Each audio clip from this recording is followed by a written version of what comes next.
Good evening from Switzerland. Good evening from the Broncolor headquarters here in Allschwil. And my name is Urs Recher, and I would like to welcome you to this webinar about portrait photography.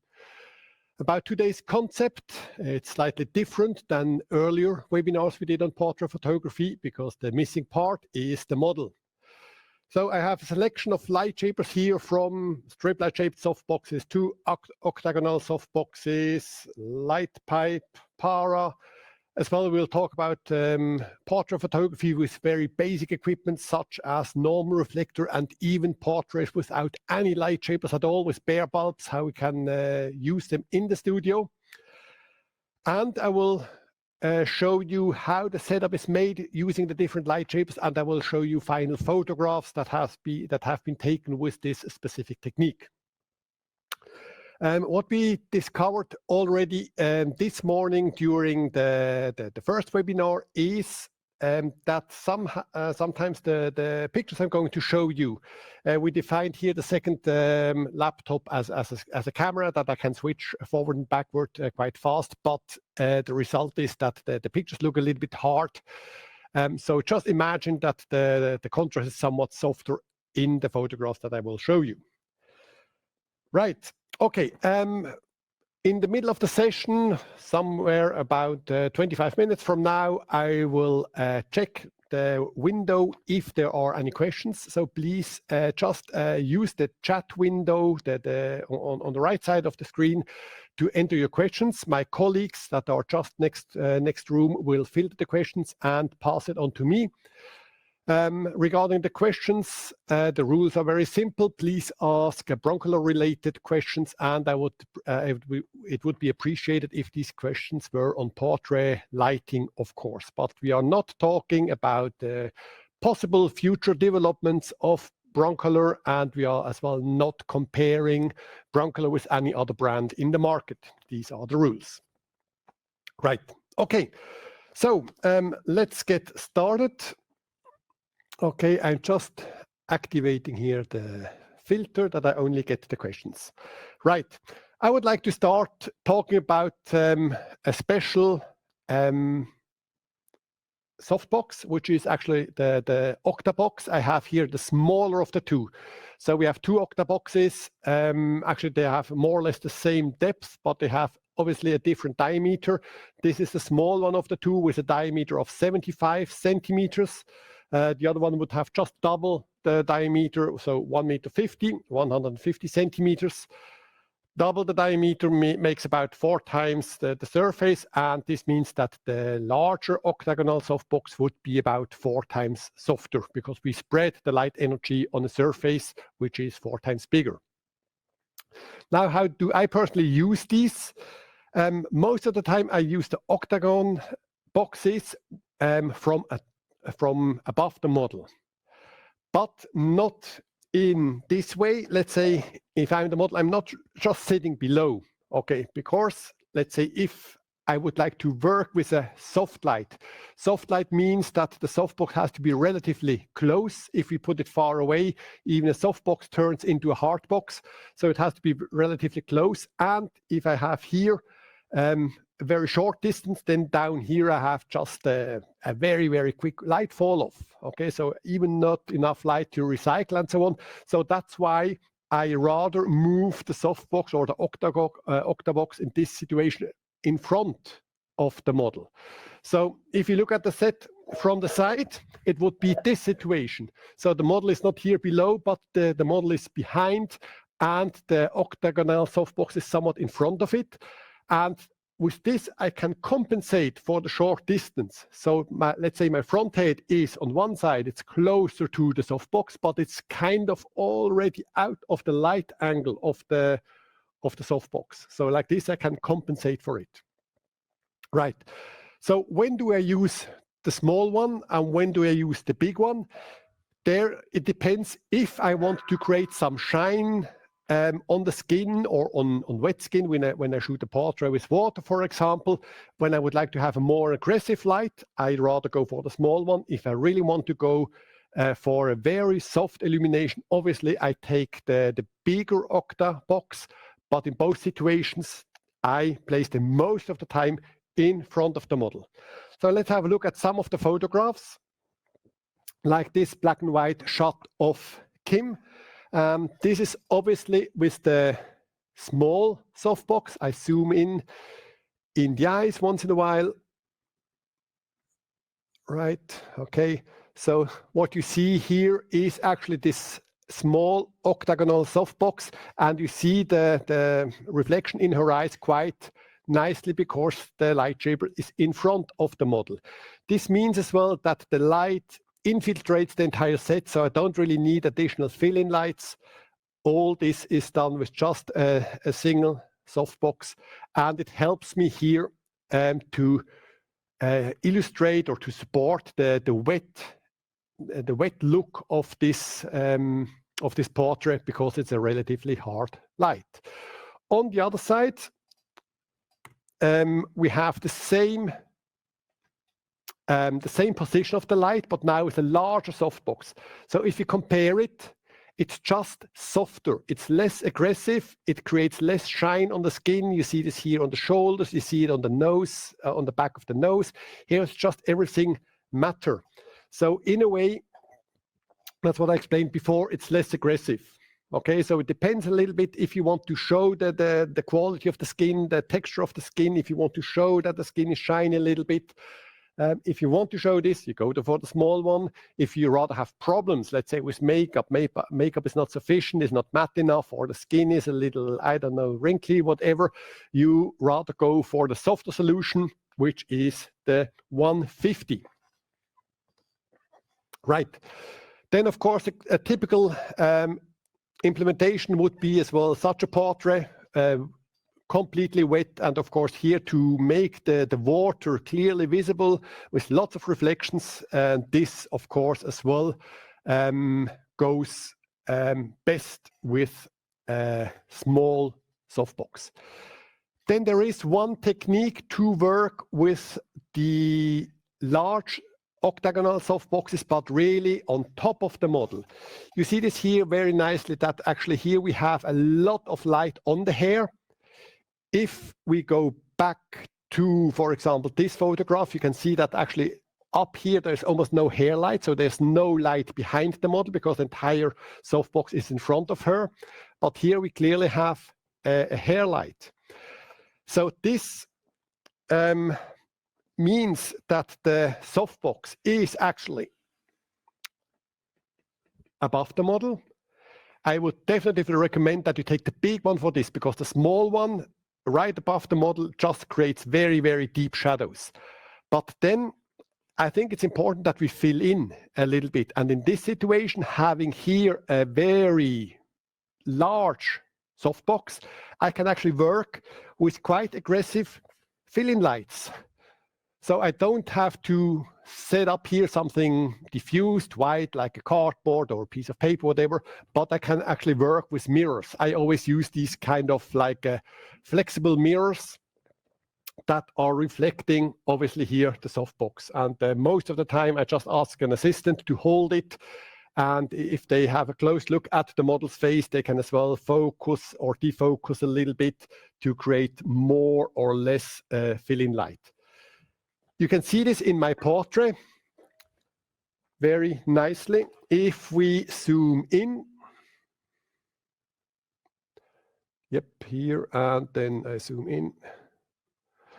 So compared with the shot before, we have less highlights from the octabox, less aggressive, so creates less shine. And the two reflections down here that look like additional small softboxes, these are actually not active light shapers. These are nothing else than these flexible mirrors. So again, and just remember that the shots look a little bit too dark, look a little bit too harsh on your screen.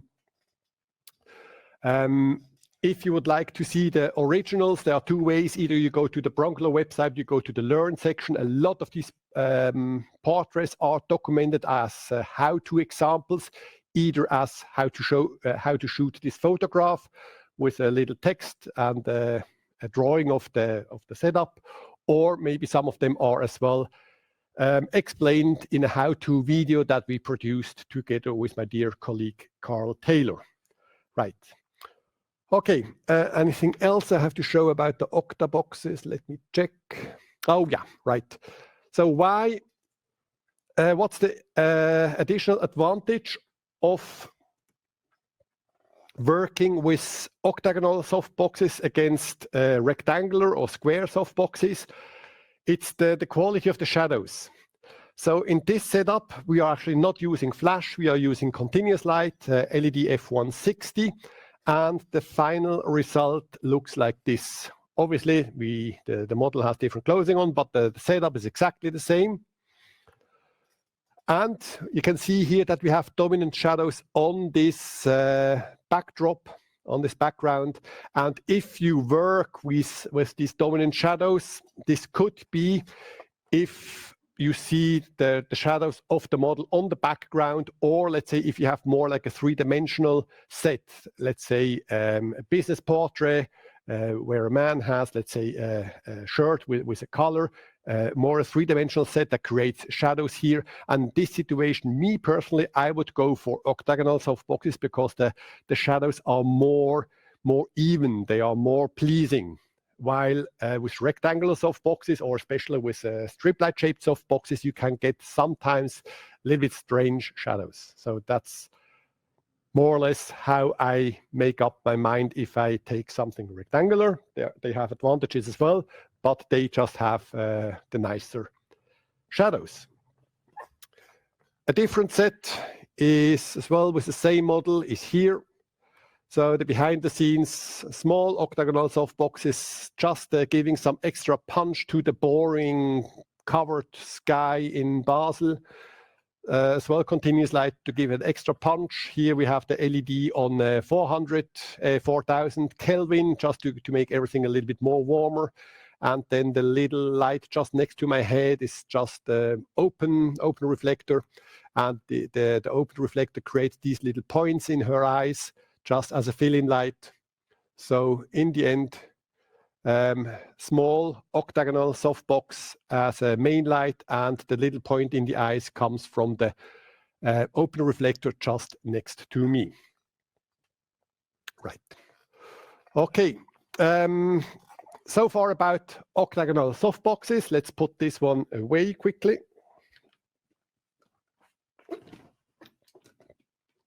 And I would like to talk about larger softboxes.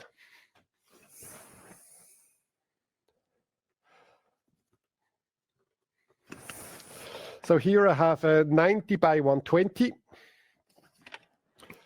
That's the second largest softbox in the bronchial range. There's obviously one bigger one, not the 90 by 120, but the 120 by 180. So just double the size of this one.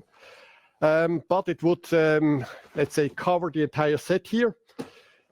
Being a big softbox, it makes the light, as explained before, very pleasing, not aggressive. And that's why I prefer personally to use these kind of super soft boxes due to the size as in a rather aggressive angle. So if you take a small softbox, or if you have something like a spot and you illuminate me from down here, that's really not pleasant because you get a nose shadow all the way up to the front head. You get like a horror movie kind of light. But if you work with big softboxes, you can actually work with this kind of light angle. So the setup I prefer with these kind of softboxes is something like this, that you most of the time I just throw it on the ground. Some or let's say a lot of the softbox is in front of the model, not too much as a backlight, because I use this part, let's say, as a fill-in light. And then additionally, I shoot it from very low. Most of the time, I'm just down on the floor here, shooting upwards. And I ask the model as well to look down to the camera. So most of the time, the posing of the model is something casual like this, looking down to the photographer. And like this, the light comes from a more pleasing angle. Because if the model is really, let's say, straight up, again, the light is too aggressive and doesn't look so pleasing. Additionally, must not be silver, can be silver. because it's super soft, but most of the time just a white reflector that I have here as a roof. And then, because it's so super soft, we can work with this quite aggressive light angle, and the lighting or the pictures look more or less like this. Right, so this black and white portrait of Rowena is shot like this. So she's actually sitting, I think, down on the floor, or maybe on a chair. I'm not really 100% sure anymore. But you see that the orientation of the face is going slightly downwards. I'm with the camera, I'm on a very low position as well. Same technique applied here. This shot during a seminar in Austria.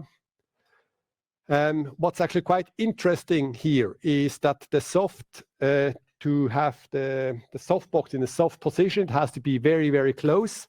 And normally you expect a very fast light fall off of the light. But if you check the exposure that we have here on her knees, on the other knees, on the elbows, and on the face, it's almost like the same exposure.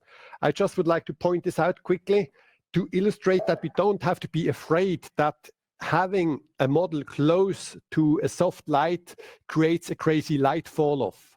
Softboxes, especially large softboxes, are surprisingly even over short distances. So don't be afraid of really getting close into the set with your softboxes. They will not create like a crazy fall off like you work, like if you are working with, I don't know, hard light with a normal reflector, bare bulbs. There the light falls off with according to the inverse square law. But large softboxes are surprisingly even over short distances. Again, same technique. And then something else I would like to point out. So this is actually, you see it, it's a very soft light, but relatively high in contrast. And this, of course, is a light that shapes a body very nicely. So in this situation, we have not only one, but we have 3 softboxes in use. And I have a strip light shaped softbox. So this is 30-120 as a backlight. Then as a fill-in light, I have a large one, probably a 90-120 or even a 120-180. Don't remember exactly, doesn't really matter as well.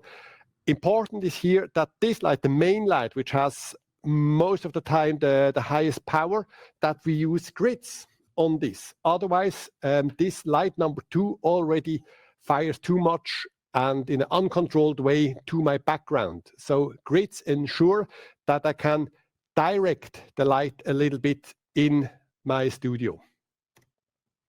Right, that I really get a high contrast, and that I don't have to deal all the time with unwanted reflections. Grids for softboxes are textile, so they are not as precise as the super precise hard softboxes, let's say for normal reflector or for a fluter, for a Fresnel spot. They have a light angle of more or less 40 to 45 degrees. But normally a softbox without grids, of course, has a light angle of 180 degrees. And this means that if we work in a small environment, we always get tons of reflections from the white floor, from the probably bright walls, from the bright ceiling up there. And it's very tricky to work with high contrast with softboxes if they are far away. So if I just shoot a portrait, I can get very close. And then due to the light fall off, I can actually forget the white wall, which is another 3 meters on my left. But if I have to give the model more space, like in this shot I showed you before, the light is further away. And then, of course, the light fall off is much slower. And if in this situation, I just use open softboxes, the light goes everywhere in the studio. And it's very tricky to increase the contrast, to really work with dark and powerful shadows. I would say, as a recommendation, the smaller the studio and the brighter the studio, the more you need grids. If you work in a super large studio, black walls, or if you work outside, the grids on a softbox don't really make too much sense because they're not precise enough to create like a spot effect.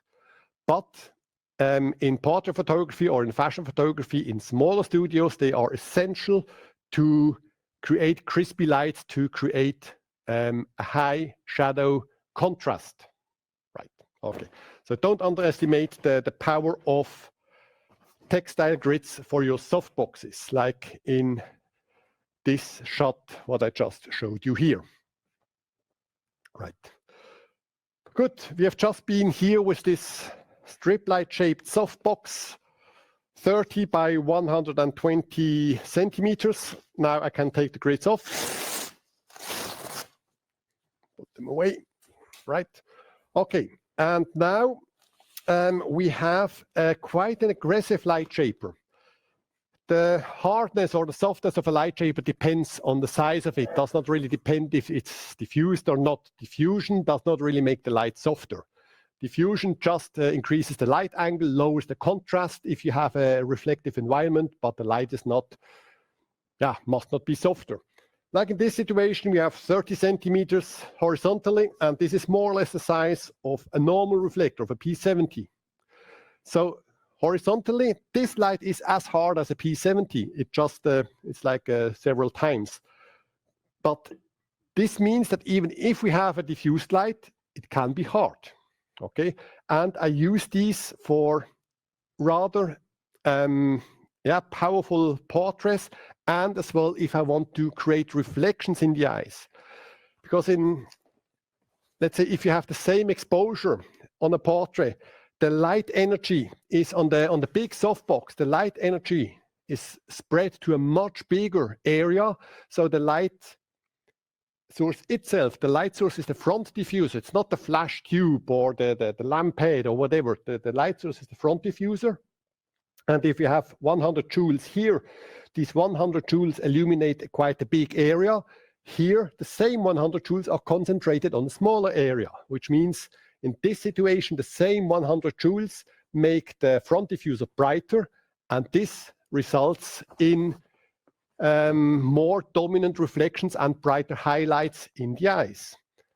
For this, we have an example as well, a portrait of Deborah, which is this one here. Again, I see it now on my screen as well. We are definitely on the hard side. I apologize for this once again and for the last time. Right, okay, so if I zoom in, you can see the highlight in her eyes. That's the highlight of this 30 by 120 softbox. Of course, I kept the entire face is kept in the shadows. I just use, let's say, another strip light as a backlight to create here these contour lights. And then from the front at relatively low power, I just create here these highlights in the eyes. And the entire setup is quite aggressive. The advantage of such lights is that, let's say, the hair, her blonde hair is shining very, very nicely. Beautiful glow, everything, right?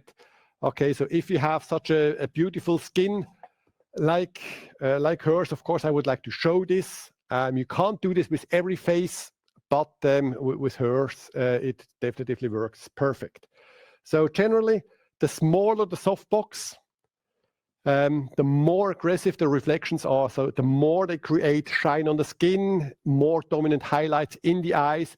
You could as well run into problems with glasses. So if you have problems with glasses, that you get unpleasant reflections, and you can't, let's say, just ask the model to look in a different direction, go for larger softboxes and bring them close into the set, and then glasses actually start reflecting less and become more or less transparent. Right, I would like to cover one more light shaper before I have a look at the question windows. And this light shaper is right behind me. I just would like to organize here the studio a little bit. And it's the light pipe. So the light pipe is, I would like to call it like a single-ended softbox. I bring it a little closer, all right? So it's a single-ended softbox, so there's a Xerox lamphead here. This part is like a PAR reflector, so it's a parabolic, super narrow, super precise reflector. that illuminates this, I think it's 1.20 meter tube, more or less even as possible. It's still brighter here than over here. We will use this later on in a creative way. Now it's on, exactly. You don't really see the evenness, it's just white now, of course, because I need some brightness here. You can, let's say, use it together with this reflective material, and then it's very close to a strip light shaped softbox, like the 3120 before. But there's another option. You can take this away. By the way, there are two, how shall I call it, reflectors or barn doors. I know what this is, what these are. There are two in the set of a light pipe, so you can actually work as well with a super narrow opening here. So you can just leave the opening open for a few centimeters, and then of course you get a very graphical, very hard, super precise light. Or we can go the other direction, that we work with a very uncontrolled light, because now I have a light angle of 360 degrees. So it's maybe a combination between the strip softbox and the balloon, which is an acrylic ball with 50 centimeters diameter, and the light goes everywhere in the studio. So I can actually work very precisely with the ratio between direct light that hits my model and indirect light via a reflective environment. So if you have this light pipe very close to the model, well, that's too close. Let's make it like this, something like that. All right. Obviously, that's a very short distance, so you will get a lot of direct light, and let's say the walls left and right, they are much further away in ratio to the short distance. So which means I can almost forget about these lights. I will have a very high contrast light and almost black shadows. But if I take this light pipe and put it further away, just not out of the picture frame, just something like this. Maybe I take the model further away, and now obviously the indirect light, so the light that travels via the white wall and comes back to me, all of a sudden becomes much more important. Still, I have a little bit more direct light than indirect light, but I will have a diffused fill-in that limits the contrast in my shot. So if you work in a reflective environment, you can use the distance to adjust the contrast. The closer you get, the higher the contrast, the further away you go, the lower the contrast, because the indirect light becomes more important, and this indirect light is a super diffused reflection, so it will not create any additional shadows. So by only changing the distance, you are super fast adjusting the contrast in your shot without even having to deal with a second light. Then what you do not really see now in the video is that we have here, very close to the flash tube, we have here, I would say 1 or 1.5 stops more than further away. The coverage of the light, you can control this additionally if you work with pulsar G heads, because you can focus or defocus them. If it's defocused, the G heads, not the zeros, the G heads, then it's brighter here compared to that. And if you focus it, this means the light angle becomes more narrow, so you're directing more light to this area. So you can choose how uneven this light pipe is. No matter what you do, it's always a little brighter here than here, and this means that we can use this part as a main light, and then this, let's say, average 1.5 stop less, we can use this as a fill-in light. So when I'm, let's say, I try to play the model again, when I'm standing here, I have, let's say, somewhat more main light coming from that, and then a slow gradation and a little bit less fill-in from the other side. So again, the light pipe is actually main light and fill-in in one. I would like to illustrate this as well with a couple of shots. And then after this, I would like to answer the first questions, if there are already some. So this portrait of Nina shows this. So everything you see on the front is nothing else than the light pipe. Because she has some dark hair, I used here on the left, I used some additional hair light. And if I zoom in onto her eyes a little bit closer, you see exactly this light characteristic. So we have here, that's the beginning of the light pipe. So we have a lot of light coming from here, and then traveling to the other side of the face, where you normally place a fill-in light, we have the lower intensity of the light pipe. Here you see it as well. It's already out of focus because I'm shooting here with very, very selective focus, very open or far open aperture. But you see it still that here it's brighter on one side and darker on the other side. So light pipe, very nice because it's fill-in light and main light in one. Same here, brighter hair, so no additional lights required at all by this with this portrait from Ryani.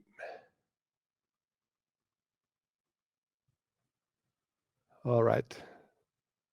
So again, selective focus. Again, I like portraits like this. So here the focus is just on this eye, nose, front head, second eye is already far out of focus. So probably, I guess here it's a 2.8 or even a 2.0 aperture wise.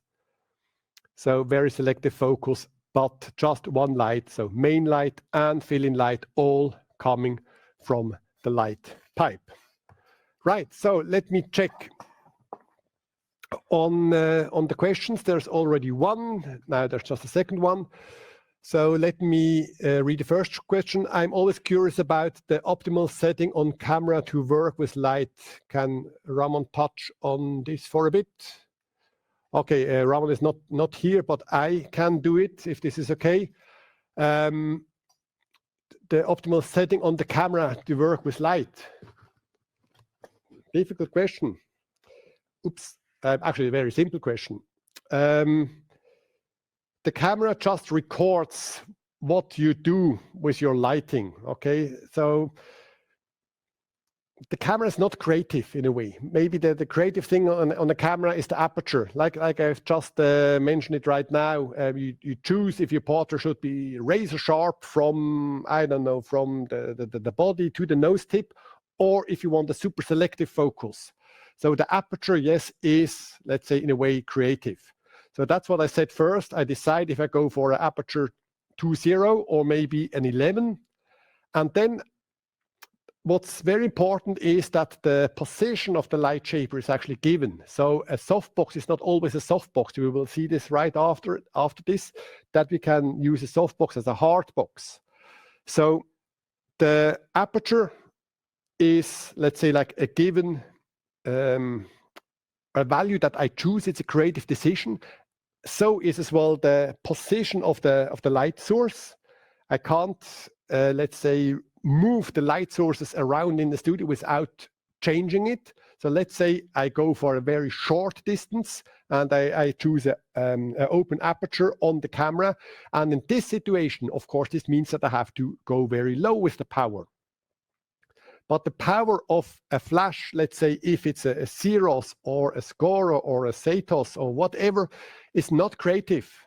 The power is just the quantity of the light to meet my needs.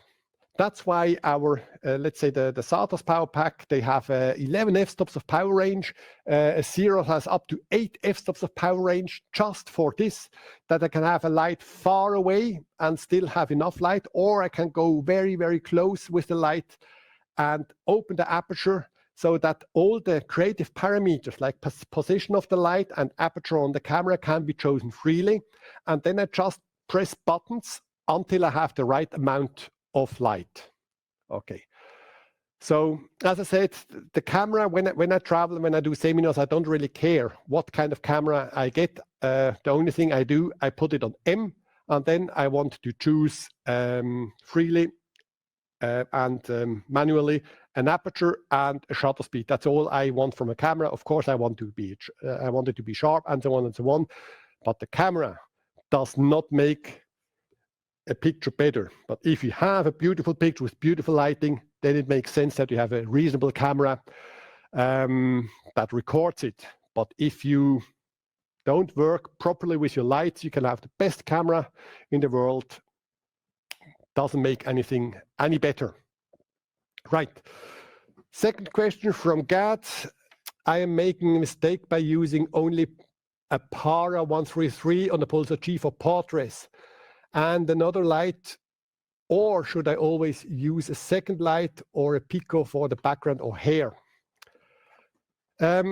Question back, do you like the photographs you take? If you like the photographs, then you make everything right. There are no rules, okay? The only rules is we should make nice photographs. I always work like this, that I set up one light. I go to the studio, I have a certain idea, a certain mood, what I would like to create. I set up, most of the time it's just one light, and I shoot it. And if I like it, if it's exactly doing what I want, why a second light? Okay, but maybe the model has very dark hair, so I need hair light. Maybe the background is much too dark, so I need additional light on the background. Maybe let's say I have a very narrow light that I can't, so I can't work with reflections from the other side. So maybe I need another light from the other side. So let's say a fill-in light, an active softbox on the other side. But you don't make anything wrong if you make a beautiful portrait with your Para 133. If it looks good, everyone is happy. Okay, so there are no rules unless unless you have to make nice photographs. Okay, but there are definitely no rule that if you use less than 3 pictures for your portraiture, then it's not a good picture. Sometimes you need 1 light, sometimes you need 7 lights. This is not, one portrait is not better than the other. I hope that both are as good. But you decide if you need an additional light. That's the only thing that counts. How do you use a Para 222 as a single light? We will end today's seminar with the Para. So I will come back to this question later on. Good. I would like first, before we go on with special light shapers, I would like to go back to a normal softbox. For this, I take off the light pipe.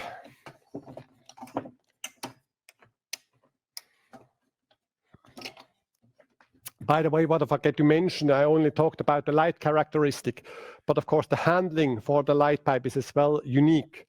Let's say if I have a food setup or any still light here, you can of course have the light pipe very nicely positioned anywhere over the table without needing any boom stands or fancy constructions coming down from the ceiling. Imagine you have to shoot a portrait of somebody sitting in a car. It's very difficult to squeeze in a softbox into a car, but it's very easy to squeeze in or just to insert a light pipe through an open window in the car, because the lamp head and the stand stay out of the car.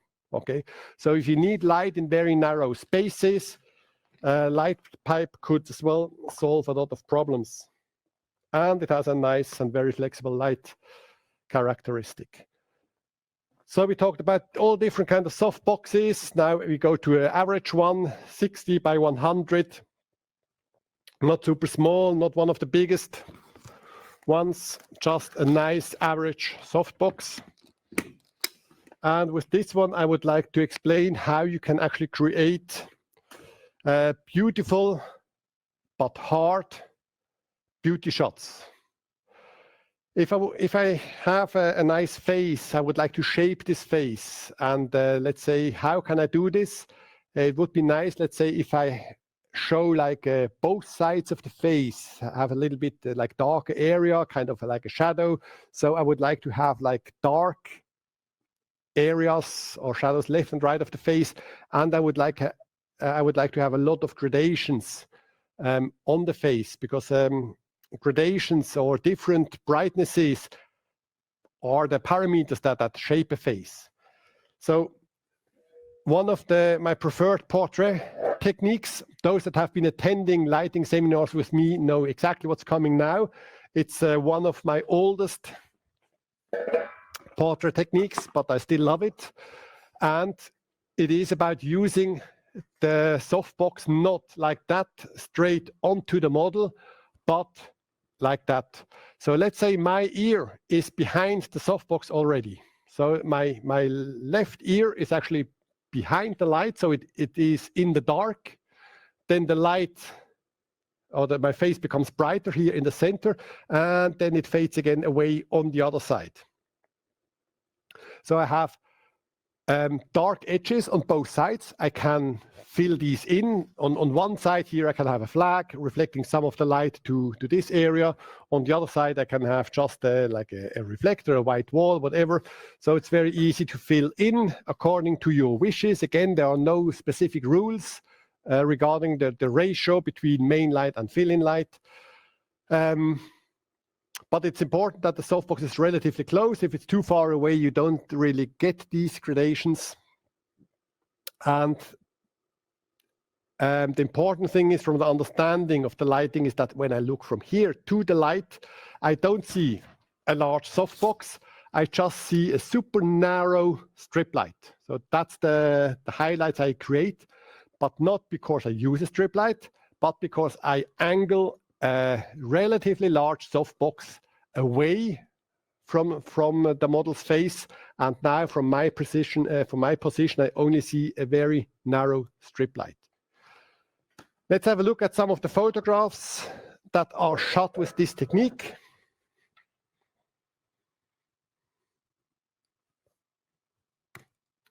So again, no, I said I don't mention it again, so I don't do it. Very dark shadows left and right because it's angled away. Same technique with somewhat lower contrast because I fill in. And if we zoom in this photograph,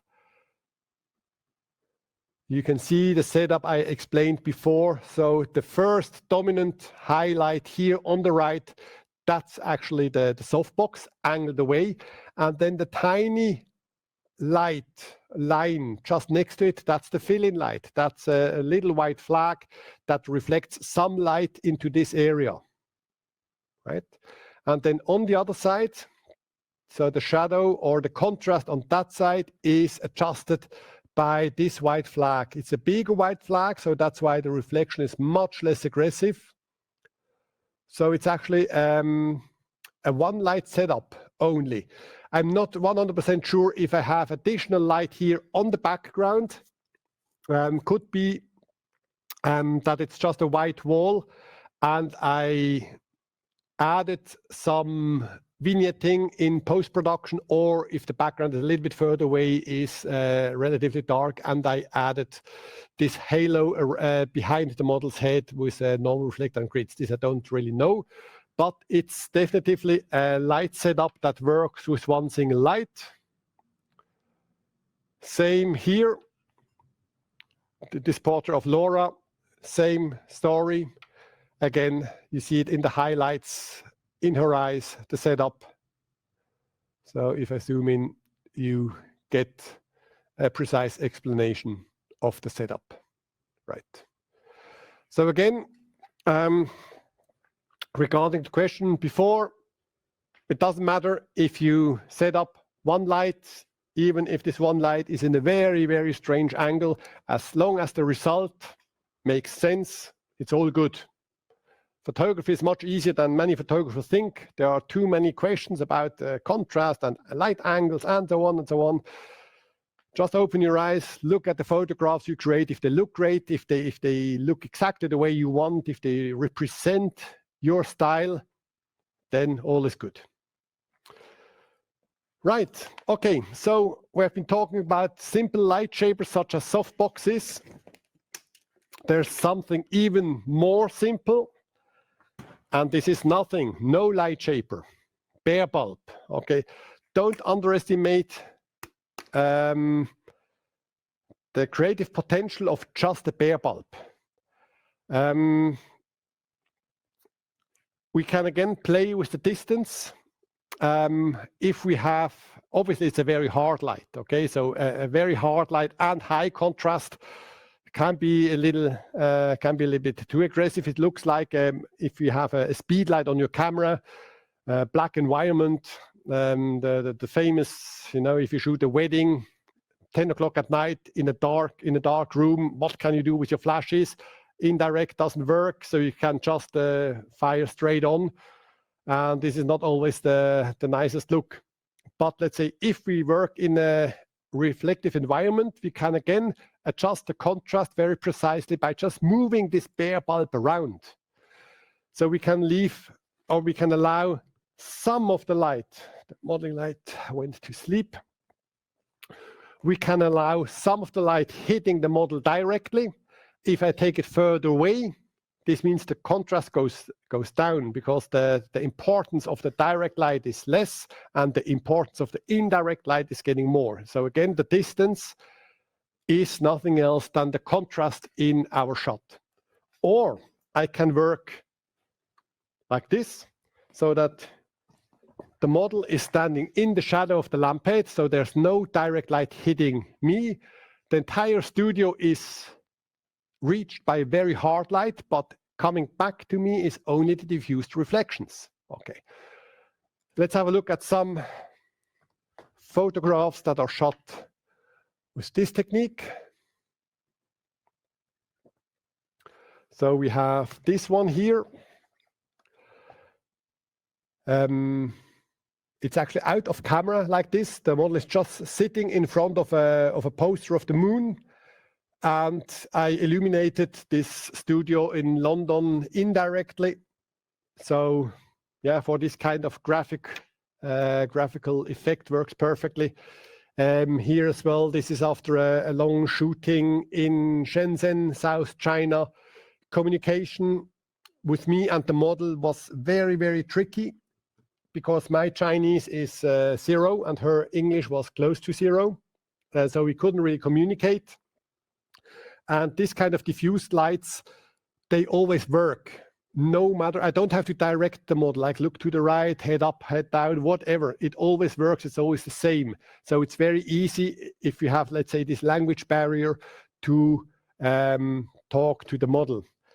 And then you can as well allow some light to hit the model directly, and then we end up with such a portrait.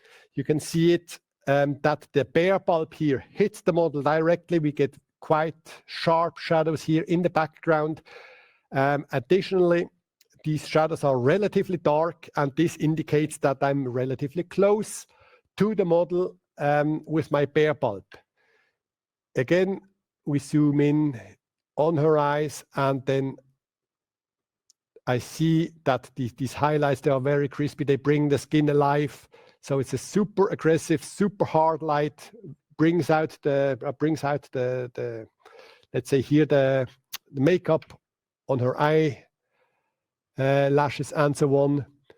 And what you see here is like this comet. So the white point, that's actually nothing else than the bare bulb, and the comet tail here, that's a reflection on the slightly shiny studio floor.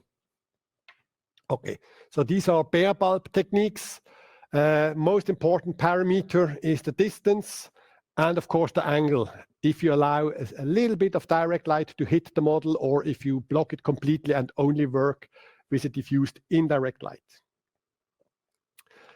Another very simple light shaper is a P70. So I wouldn't really use a P70 straight on the model. If I want to do it to create a very hard light, I would probably put a diffuser on it. But let's say most of the time I use 3 normal reflectors indirectly via a reflective wall, create a very soft light that shapes a face or a nice or a body very, very nicely. The setup looks as follows. So this could be this kind of setup. So we have here large reflective walls. This could be old paper. Here we have just some polystyrene walls. 3 normal reflectors illuminating these walls relatively evenly. And then I just work with the reflections of these walls. Now here at the position where the photographer is standing, that takes the behind the scenes shot. There's nothing in the studio, so there's a lot, it's a very large black studio. So I was not afraid that I have here, let's say a soft light at low contrast. So it's a soft light and no fill-in light from the left side. So it's a very high contrast light, but super soft. And this results in a beautiful 3-dimensional light. So we end up with here on the face, so I'm on the wrong side. Here we start with very bright skin, because here the entire wall is actually hitting the model. And then the more we go to the left, the less from these large walls are hitting the face, until we have on that side the highest possible contrast. So it's super soft. But on the other side, it's very high in contrast, and that's a light that shapes a face or a body very, very nicely. That's the same idea, just a little lower in contrast, but as well super easy to handle. No makeup required, because the light energy is spread to a very large surface. So very easy. It's a very 3-dimensional light, no problems with makeup, no problems with glasses, because they are transparent and so on and so on.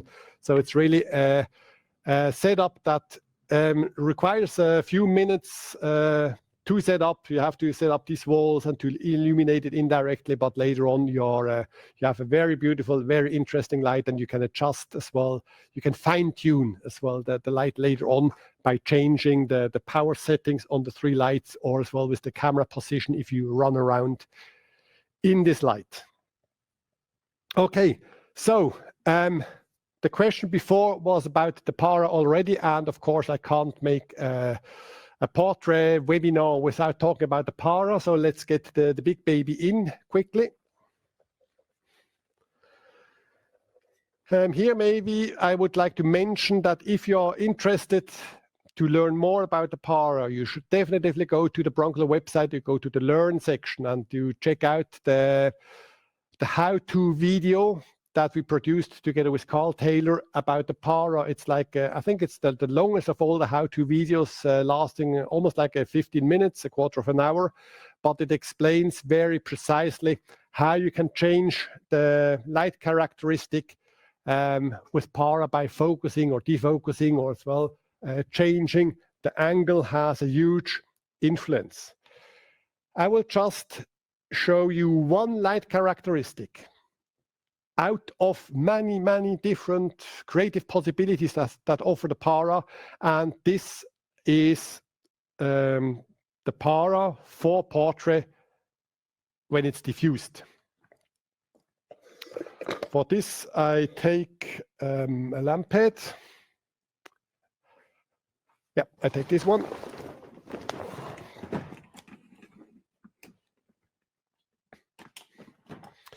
I choose the smaller one because I'm going to use it defocused, and it's the Xeros L with battery, so that's the heavy one of the two, and I didn't want to put the Xeros 800. So if I have the choice, I mean, the Para is a super powerful reflector, so I rather go, especially in the studio, I go for the 400 lamphead. Okay, and I switch it on. Modeling light, all right. Good.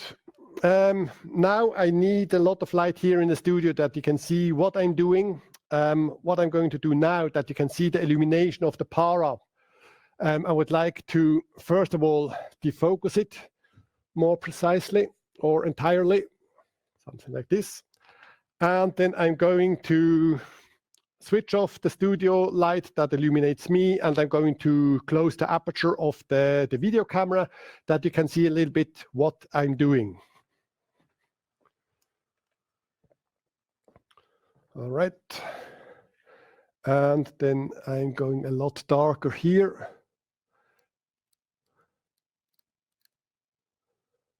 Let's say F16.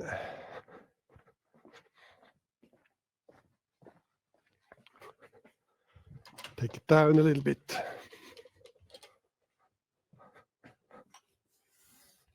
Angle it up. Okay, something like this should do the job. All right, good. So now when I focus or defocus it, I change the illumination. I change the active parts. Okay, so this is focused, which means it's like a huge spot. It's a very dominant spot now in the studio, almost burning a hole in the chip of my video camera. But if I defocus it, the center of the reflector turns darker and darker and darker. And on the other side, the peripheric becomes much brighter. So I have here all around, I have dominant reflections, like 24 spots, 24 hard lights. And now I think it makes sense to switch on the light again and to open the aperture here. 5.6. More light. All right. So what happens if I use it defocused? So imagine, like you've seen it before, that behind me there's like a huge ring flash.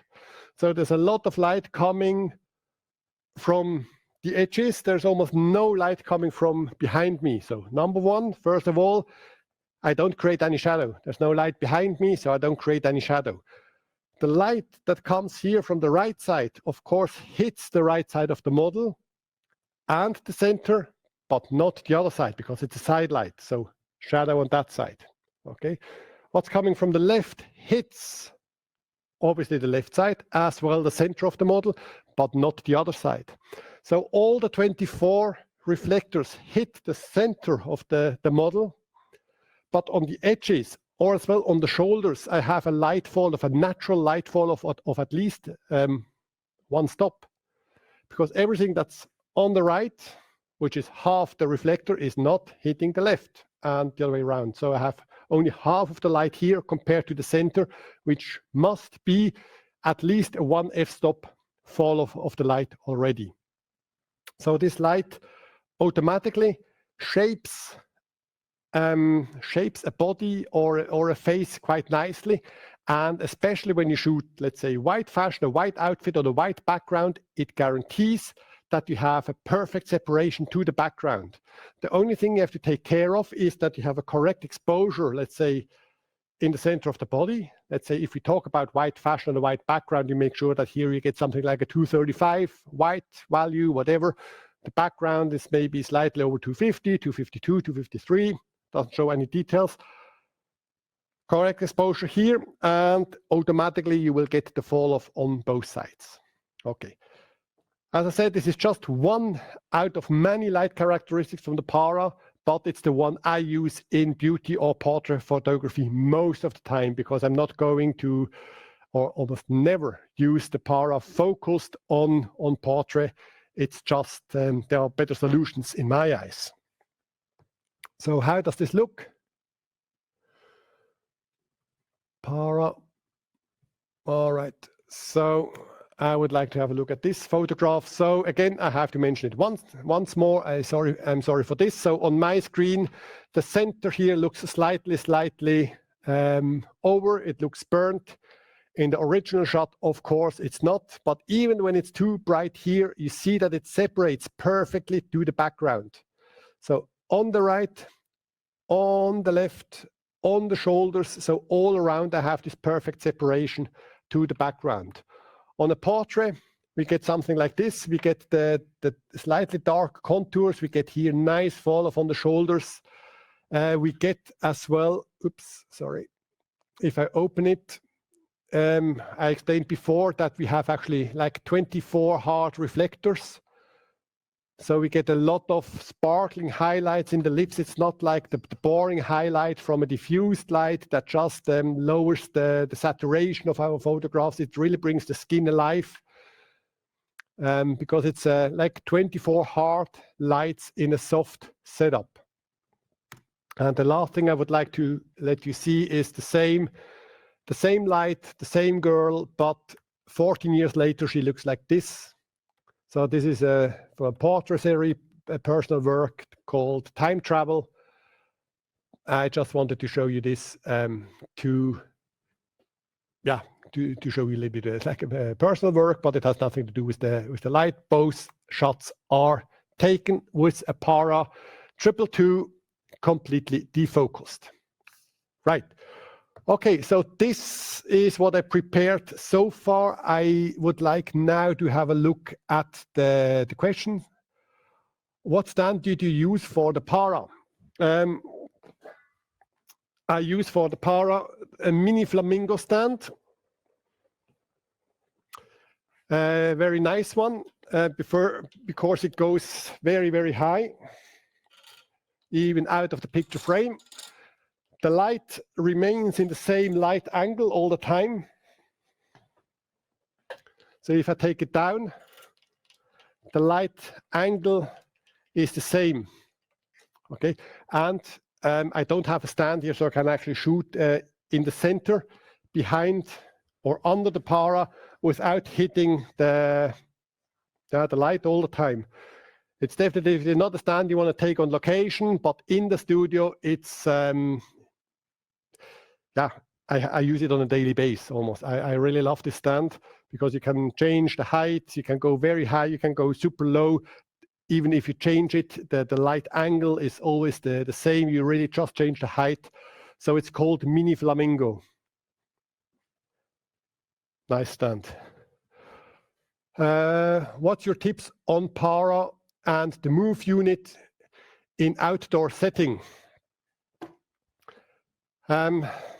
I mean, if you use the para with a Ceros or with a Move or with a Satos or with, I don't know, LED, whatever, it's always the same. It's a point light source inside the para, so it doesn't really change the light if you use it in combination with a Move or with another lampade.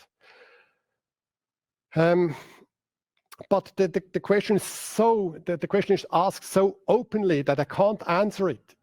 I don't know what you want.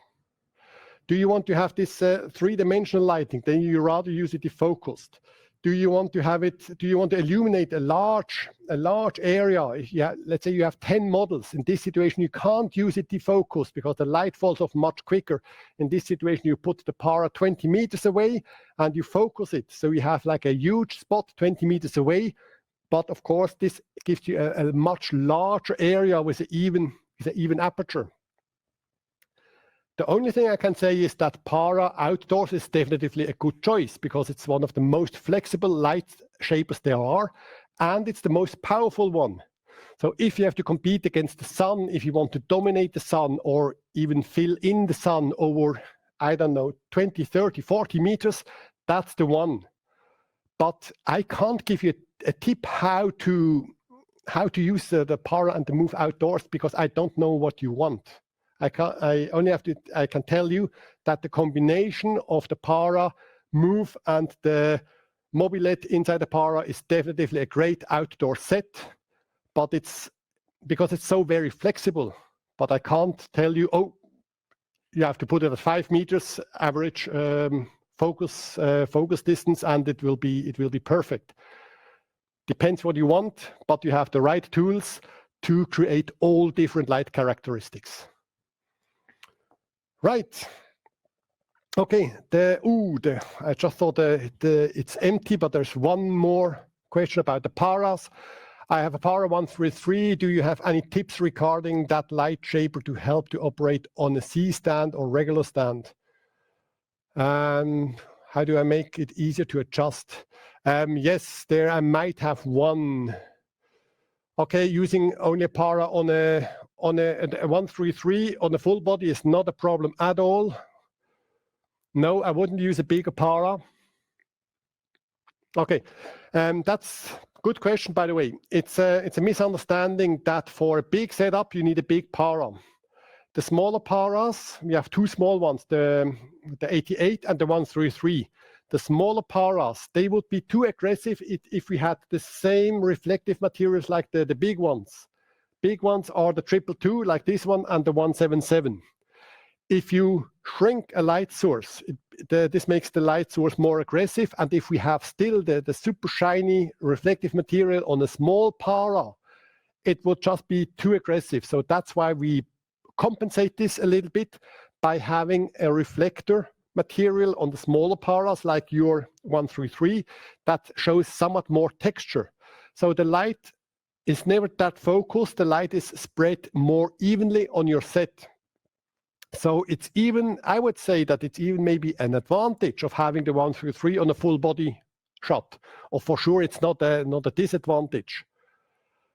Me personally, I shoot rather big sets with small paras, and I use for small sets like beauty, I take the big para. So I just use it in an opposite way than you would expect. But once again, that's just my personal opinion. I don't know what you want to create with your paras, so maybe it's a wrong advice. It's just my approach to work with the paras. The other advice, of course, is on a C-stand, the 133 on a C-stand, take enough sandbags, especially if you use it defocused. There's a lot of light far away from the stand, and without sandbags, it falls. Of course, this light is super sensitive on wind, so make sure that you have enough sandbags. But your 133, even for full body, is definitely not a problem at all. Right. Okay. Now the screen with the questions is definitely empty, which means yeah, we are a few minutes late anyway already. So I apologize for this, and I would like to thank you very much for your time and for your interest in our webinars. All the webinars that we produced earlier, I think these are like, this is like the 25th or whatever webinars, they're all available online. If you just go onto YouTube, you search for Broncolor webinar, you will get all the pre-recorded webinars that are available there, including a portrait webinar where we actually have a live model here, not just me, old guy sitting here and explaining things, so but really with a live model. Everything you see here, including the para, including the stand somebody was asking for, the mini flamingo stands, including the zeros, all the soft boxes, the octa soft boxes, all these toys are on promotion until November the 30th. So about another 6 to 7 weeks from now on, they are all, during the value weeks, they all go away for a very fortunate price. Just contact your local dealer, your local Broncolor distributor, and he will, of course, give you a very good price on all the accessories and lampheads and paras and stands, everything you see here, until end of November. Okay, now it's definitely all for today. Thanks again. All the best. Bye-bye.